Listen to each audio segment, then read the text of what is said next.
a doctor in education in English language education. Today, I'm going to share with you a very, very important, a very, very interesting topic. And I've decided to give the title of my presentation like this: Pathways to Academic Success.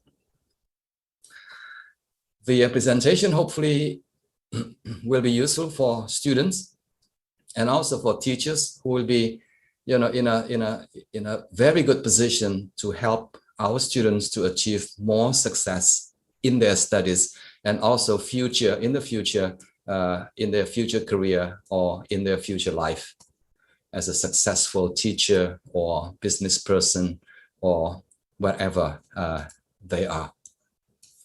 Let me begin by showing you this big, two words. One is success, one is failure. We often think that these are two very, very different things.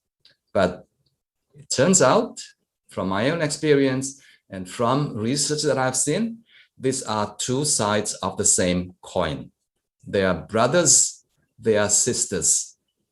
You can't just have success without experiencing failure.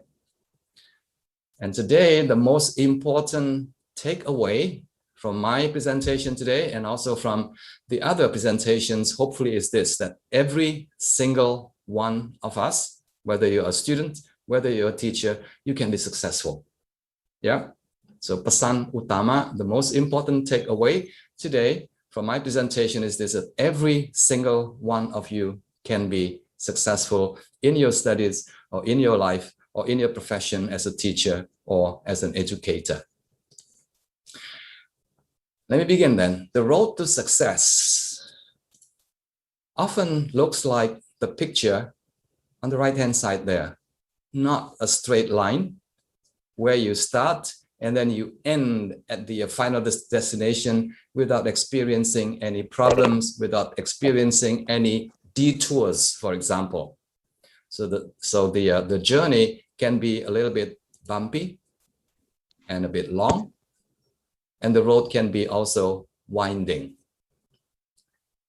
But despite the difficulties, despite the problems that we may encounter along the way, I think with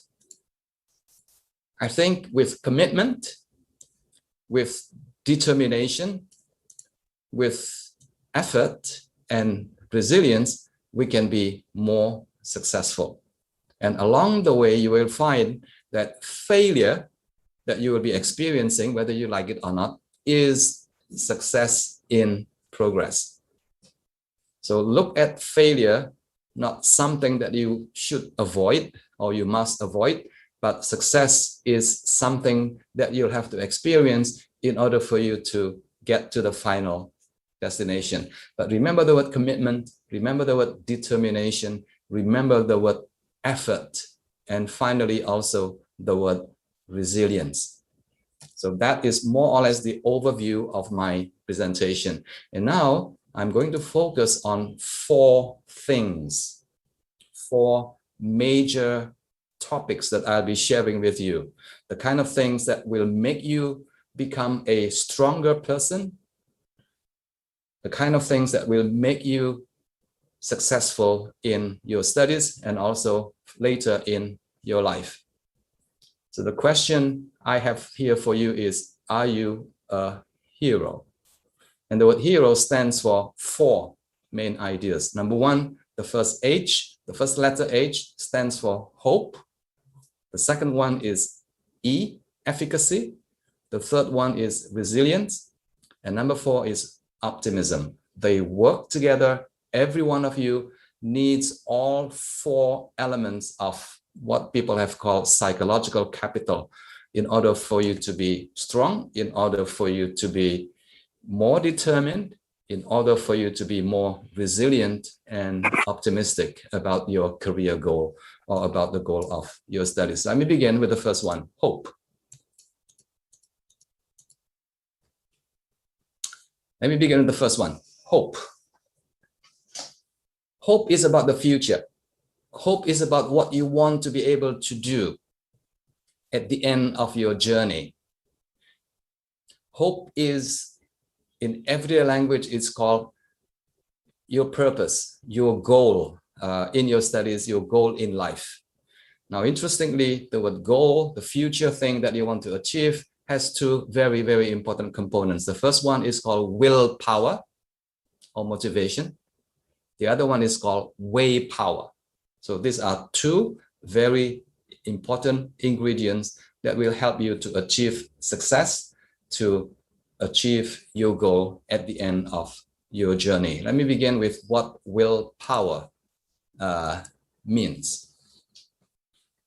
So the very first thing you need to do, your students and you as a teacher, is this. What are your goals? Are you very, very clear about the goals that you want to achieve? For S1 students, for undergraduate students who are training to become teachers, here are some examples of goals. Some are not very clear, but some are very clear. The first goal is not very clear: to get a good job after graduation. That's a good goal, but it's not very clear. And if a goal is not very clear, it's difficult for you to achieve. Something clearer will be to get a teaching job in a public school. That is clearer. But even more clearer is this: to get a good teaching job in a public university, in a public school, 6 months after graduation, or maybe 3 months after graduation. So what I have here are examples of how we can set our goals as clearly as possible, as specifically as possible. Here is another example of how an S1 students can set the goals for their studies. Number one, which is not very clear: to do well in my studies. That's not a very good goal. A goal that is clearer is to achieve a GPA of 3.8, for example, or 3.5, whatever that is clearer. But even clearer is this: to achieve C1 on CAFR upon graduation. That is your level of English language proficiency that you expect to be able to achieve at the end of your 4-year studies in Jember University, for example. Now, something that is even more clear than that, or clearer than that, is this. Yeah, the next step for you to do will be to break it up into smaller and more manageable sub-goals, if you like. In year 1, I think your goal is to be able to get to A2 or hopefully B1. In year number 2, you want to be able to get to B1, stable at B1, and then in year 3, B2, and in year 4, hopefully C1. Now, this is one important knowledge and skills that you need to be able to acquire after 4 years of studies in an English language education program. The graph on the right-hand side is CFR levels, which goes from basic A1, A2. The middle one, independent level, B1 and B2, and proficient level is C1 and C2.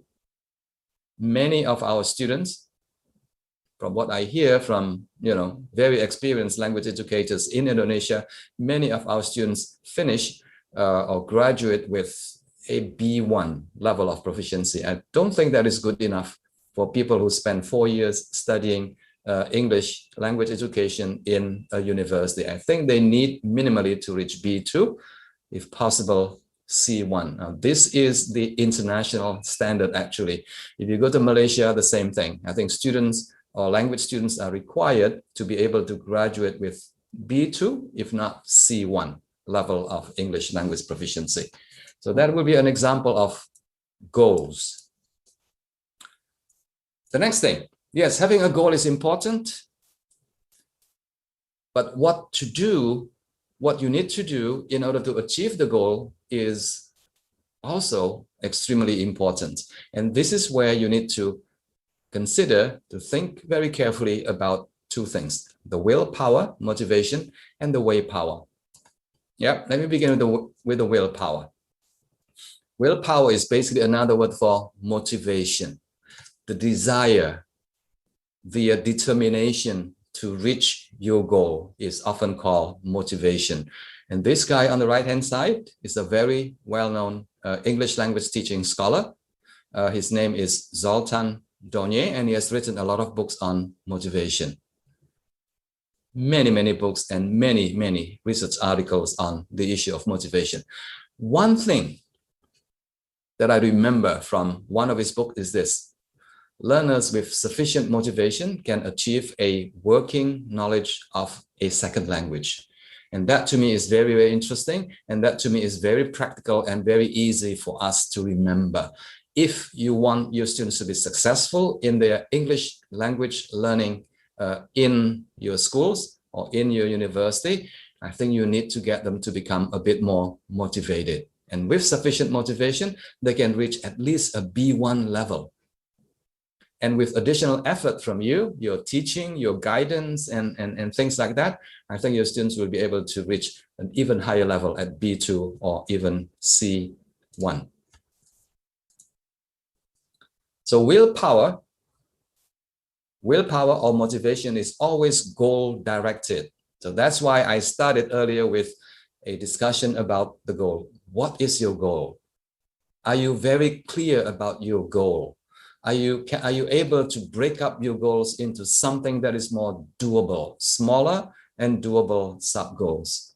Yeah. Another important thing that I've learned is this: motivation is not just about thinking. Motivation is about doing. The desire to do things is just things that you have in your head. The more important thing is what you do with it, whether or not you are willing to spend effort, to give, time, to set aside time and to set aside, to put aside other things, whether you are committed, whether you are willing to do it on a daily basis. So motivation is about the desire to learn, but also about effort. Now, this is a theme that I will be developing later again and again. Effort, effort, and effort. And effort is the best indicator of your interest, your motivation, and your goal in your studies or in your career.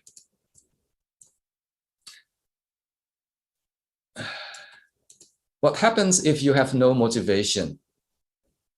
If that happens, I think you need to reassess your goal. Maybe the goal is not realistic. Yeah, you need to maybe change the goal a little bit and then adjust it later. Maybe you need to assess or reassess your priorities. This is about commitment as well. Yeah, if you feel that, playing or not doing your studies is a good thing to do, then I think you need to re-examine your priorities. Work and play, or play and work, or together? Work and play. The idea of delayed gratification becomes important here, and that is all about commitment. Yes, I need to work a little bit harder now so that I'm able to enjoy a better prospect of my life and my career. Or maybe you need to change your goal completely. After you've been trying for some time and you feel that English language learning is not for me, English language teaching is not for me, then what you need to do is to change your goal altogether. Stop studying and find a better, a more interesting area of studies in your life. Or sometimes you need to speak to your friends, or you need to speak to your teachers, ask for their opinions, ask for their guidance. What is important here is that motivation is very, very much related to the goal that you have. Yeah. If both are in place, then chances are your goal is very well defined, and your motivation should also continue to be high throughout your studies. The next thing, which is very important. Yes, my goal is very clear. Yes, my motivation is very high, but I've not been successful. Now, research and also experience tells us that willpower alone is not enough. Somebody may be very determined, but he or she may not know how to achieve the goals, may not know how to get to the final destination. In other words, willpower is about the ability to find ways, to find the most efficient ways to achieve your goals. And because of that, there's an expression that all of you are familiar with. When there is a will, there is a way. If you can't see the way, then it's your job to find that way. And that is what way power is all about. And today, you know, the way power is available everywhere. You can go to Google, you can go to YouTube, and you can go to any other learning channels in order to find these ways that are most efficient, most effective for you. Again, I keep on saying that sometimes it's a matter of talking to somebody, seeking help and guidance from Ibu Eka, from Pak Bambang, Pak Budi, and many other people. Just a matter of consulting people. Yeah. And that seems to be, can be very successful. Now, here is an example of way power. A real example in the context of English language teaching. Some of your students may be saying, hey, my grammar is quite good. And I know quite a lot of words, but my speaking skills are still very poor. Yeah, so it's not about motivation, because the students seem to be motivated and the students seem to know that they want to be able to speak well, to speak English very well. What to do? Again, this is a matter of way power, whether the students are able to find the most effective, efficient way of, you know, developing speaking skills or communication skills. And one thing, one idea, one way that I have found to be very interesting, very effective is known as shadowing.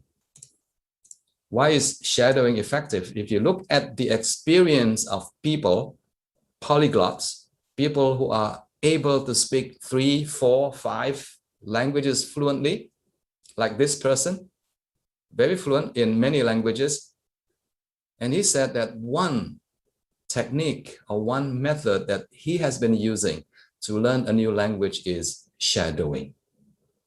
What is shadowing? Here, shadowing is a very simple, very easy thing to do. Now, some students may already know how to do it, but some other students may not be aware that this technique is so powerful and so helpful to improve on your listening, your pronunciation, and your ability to speak fluently and smoothly.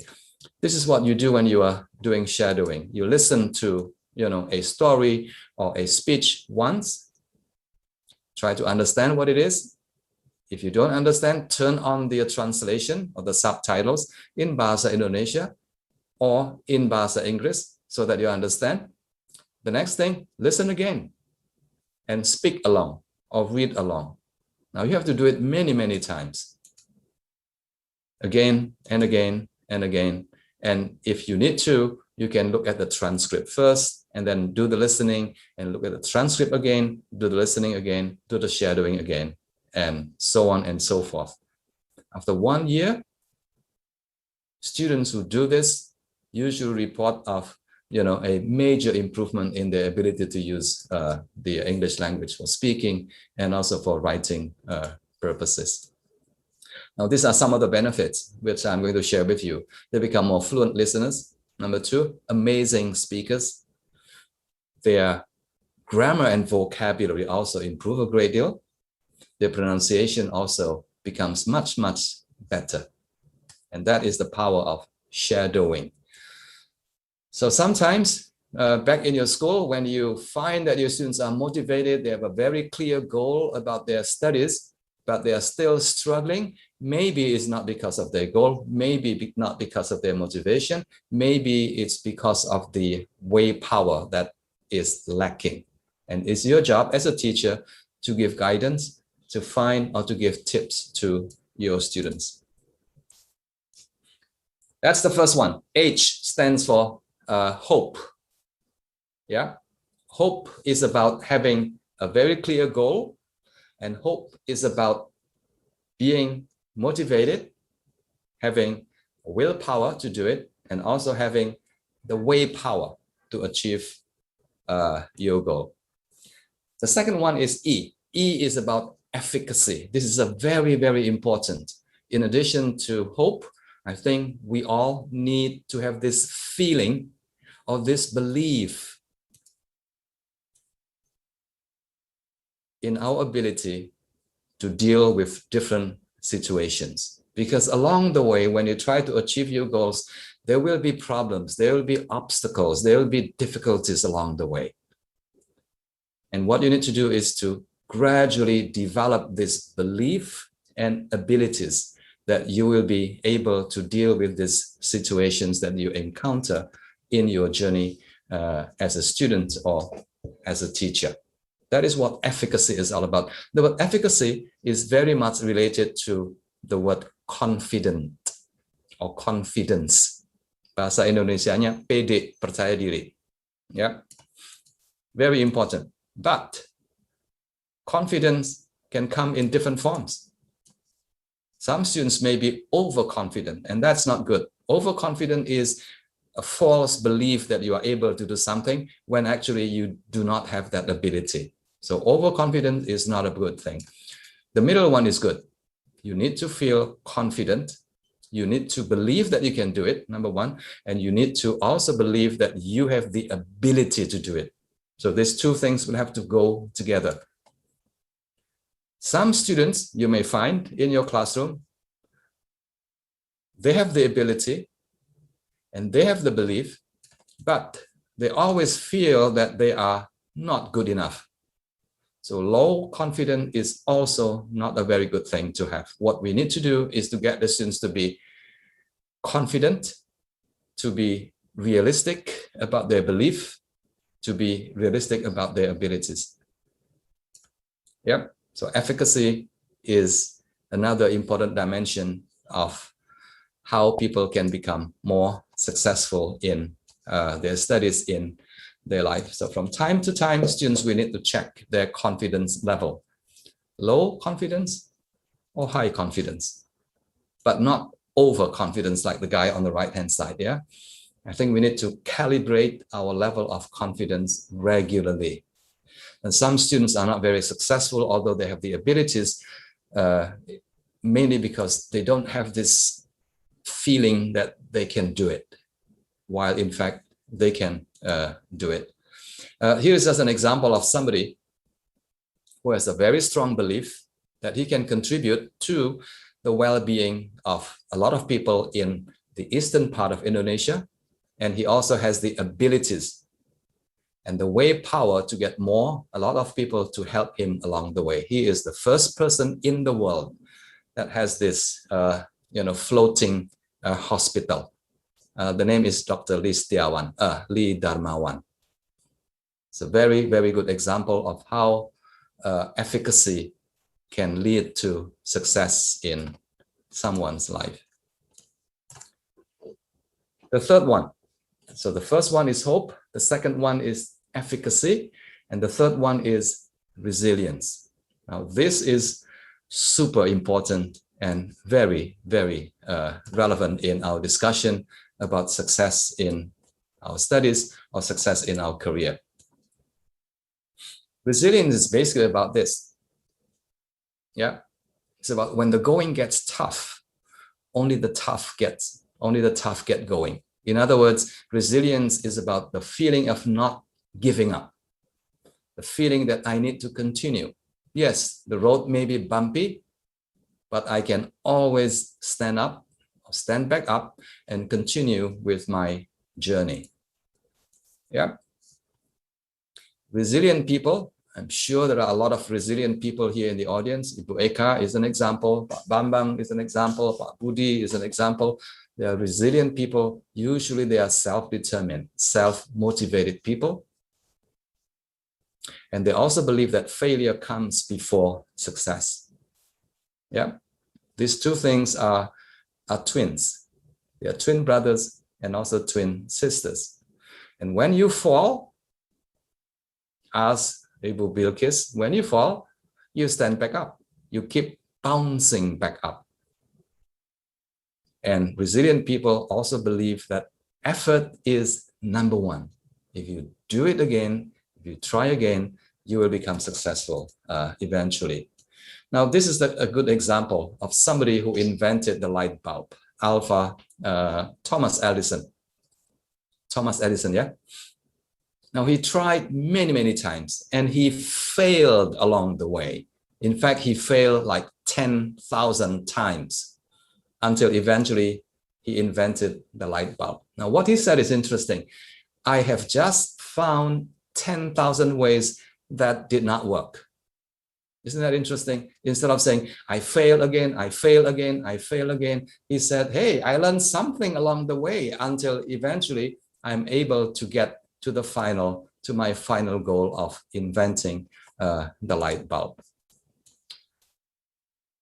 Real life example. Now, this is a great example of somebody who is super, super tough and resilient. This guy was born without arms, without limbs. No arms, no legs. That's what he looks like. And yet, he is one of the most inspiring motivator. He has given hundreds and thousands of motivational talks to students, to business people, to teachers, to everyone. And when you listen to him, I think you are likely to cry, because he is a living example of somebody who does not give up.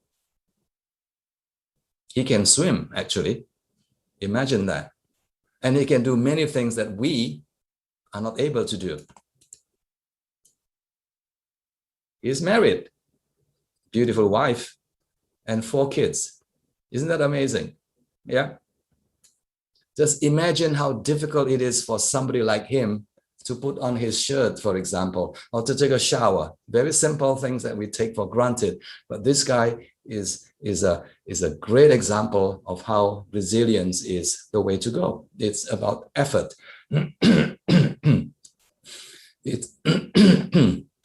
It's about perseverance, actually, in life. Now, here is another example. Now, this girl lost her arms, 2 arms. Both arms got amputated, but she is able to function not completely normally, but, you know, in a way that is amazing. She put on her makeup using her feet, actually. There you go. And she could do a lot of things using her feet instead of using her hands. When she was featured on a talk show, there she is on the right-hand side. She smiled happily. It is the host who cried, actually, listening to her story, her struggle, her perseverance, her resilience in life. Now, in language learning, of course, it is very common. We see this every day, and our students experience this every day. We make mistakes all the time, every day, every single hour of our time. We make mistakes all the time. What we need to do is to tell our students that, hey, mistakes are proof that you are trying. Mistakes are proof that you are getting closer to your final destination. So do not punish your students when they're making mistakes, but instead you have to praise them. Hey, good, keep making mistakes. Make more mistakes, because mistakes or failure is a good thing. You are getting closer and closer to your goal. Again, this is something that often happens in the classroom. Students feel nervous, students feel, stressed, students feel embarrassed when they make mistakes, when they speak, when they make grammatical mistakes, when they are not able to express themselves clearly using the right words or appropriate vocabulary. What you need to do is to tell them, please go ahead and make mistakes. Feeling embarrassed is fine, is perfectly okay. Because this is what effective learners or successful learners of English do. They make lots of mistakes. They too feel embarrassed along the way, but it doesn't slow them down. Now, that's the key word. That's the key word.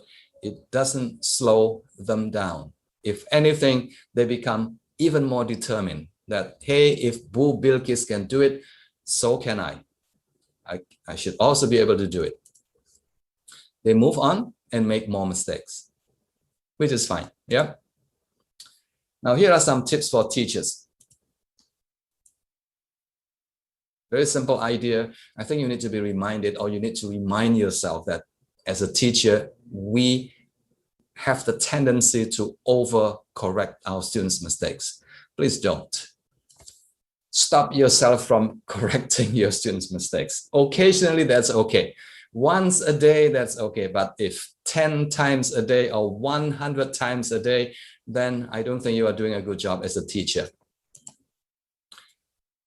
Just pay attention to mistakes that cause misunderstanding.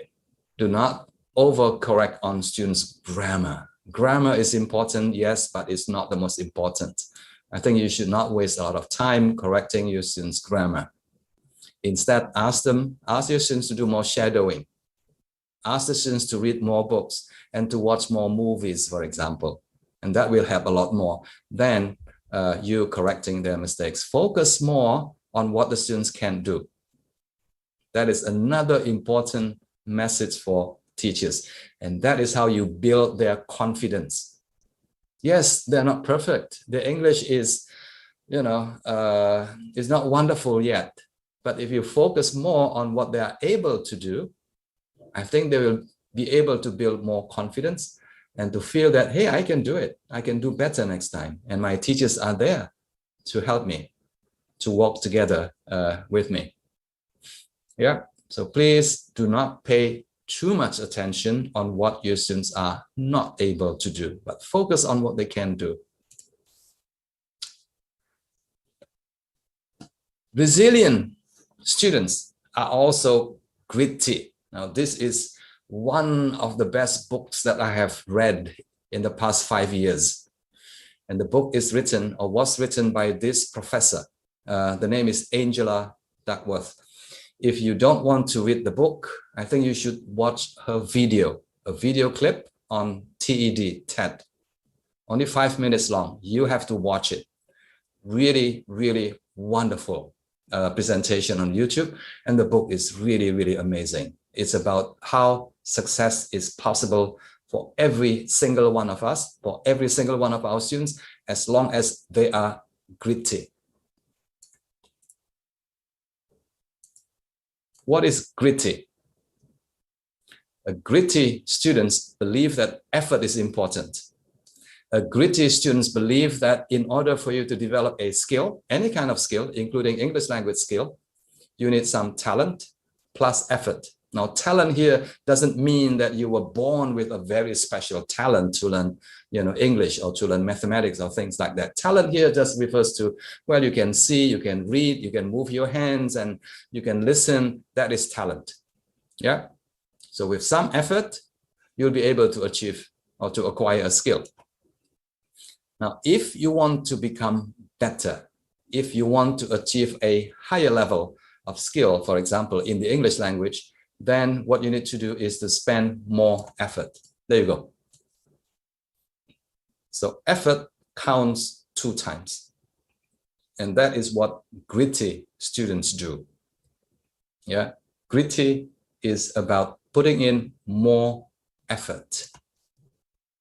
So later tonight, I want you to watch that video clip by this professor of psychology from one of the universities in the US. I think Pennsylvania University. The last one is O. So we've got H, hope, and then efficacy. The third one is resilience. And finally is optimism. The feeling that life will become better tomorrow. The feeling that the sun will shine again tomorrow. The feeling that, hey, life is beautiful. So that is the feeling of optimism. I'm going to show you this picture. Is the glass half full or half empty? Your answer, please. Half full or half empty? Full. Half full or half empty? It depends on your feeling. Whether you are an optimistic person, whether you are an optimist, or whether you are a pessimist. A pessimist person always look at the kekurangan, what you don't have. It's half empty. It's almost finished. The optimist will say, hey, my glass is half full. And if I put in a bit more water, my glass is going to be full. Yeah, so it depends on whether you are an optimist or a pessimist. The students those of you in the audience, it's very, very important for you to be feeling optimistic about your future. Your future is very, very bright. Now, which one are you? The left-hand side or the right-hand side? Please say it. Left or right? Are you a pessimist? The right one. The right one. Yes, the left-hand side is, I don't want to fall in love because my heart will be broken, because I am going to split up. I'm going to break up with her. I'm not going out tomorrow because it's going to rain. Yes, I'm not going to apply for that job because I'm going to be rejected. So that is a pessimist in you talking. The one on the right-hand side is, life is always, always beautiful. Look at this one. Are you somebody on the left-hand side or on the right-hand side? I hope all of you will say, sometimes on the left-hand side, but most often you should be on the right-hand side. Yeah, it's a choice. You can choose. So this is the wonderful thing about being a hero. Yeah, the O is about optimism and feeling optimistic about your life, about what you can do, is a choice. You can choose. Your fate is not sealed. Remember that, it's a choice. You can always look at the brighter side of things, or the brighter side of life. So don't say, I can't. Please say, I can. Do not say impossible, but say, I am possible. That is being optimistic. Again, being optimistic alone is not enough. Remember what I said earlier about efficacy. Yeah, feeling optimistic will have to be accompanied by your growing competence, your growing ability, your expanding knowledge about how to deal with the difficulties in life. And finally, this is another extremely important thing that I've learned from psychology. There's this lady, a professor in psychology teaching at Harvard University, if I am not mistaken. She has done a lot of research, spent more than 30 years researching people. And she learned that there are two types of people. One group of people have fixed mindset about things. Look at the right-hand side. Now, these are people who keep on saying, I can't do this. This will not work for me. This work is good enough. I have to stay there because if I try again, I'm going to fail. And if I fail, I will feel embarrassed. Well, this is too hard for me. So these are people with a fixed mindset. The left-hand side is what I would like us to think about. The message is very clear that every single one of us can continue to grow, to become better than we were yesterday, than we were last year. And people who have the growth mindset will say things like, I can try again using a different strategy. Is this really my best work? Can I do better than that? This may take some time and effort, but that is what I have. I have got the time and I've got the effort. So which one are you? Fixed or growth mindset? Or somewhere in the middle? Neither here nor there. I think when I was younger, I tended to have a fixed mindset. I, came from a, not a very educated family background. My parents were not educated. And I used to think that, well, what can I expect from me? But later in life, I learned that every single one of us can grow forever, basically, until the time, until the end of the world. So keep trying until you become a better person. Ladies and gentlemen, we're going back now to the key points of my presentation today. Hanya ada 4. There are 4 things that I want to share with you, and these 4 things can help you become more successful in your life. So keep asking, are you a hero? Do you have hope? Is your hope very clear? Are you able to define, to clarify, to articulate your goals clearly? Do you have the willpower to achieve your goal? And do you have the way power to achieve your goal. And that is what hope is all about. Hope is not about dreaming. Hope is about doing. Yeah. Because if your hope is just like a dream, then you're a dreamer, not a doer. Number two, efficacy. Do you believe that you have the ability to achieve it? If not, keep learning, keep improving on your abilities so that you become more confident in whatever you're doing in your life. Number three, very important, is resilience. This is the key to success. Failure comes before success. If you only try again and try harder, and sometimes with the support and guidance from your teachers and from your parents and from the people around you. And finally, it's always a good thing for you to stay optimistic, to remain positive. Life is beautiful. And I'm going to leave you now with this little hero of mine. I hope it plays very well. Okay, there you go. Yeah. Let me see if I can turn on the sound for you. My little hero. Okay, no sound is okay.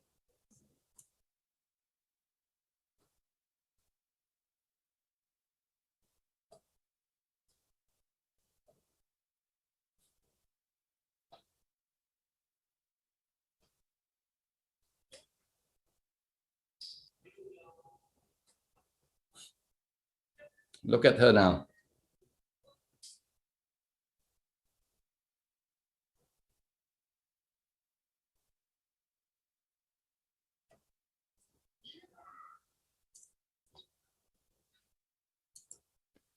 That is my little hero. Please clap for her for me.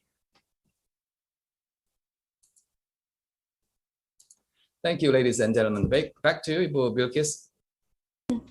Thank you very much. That's really inspiring.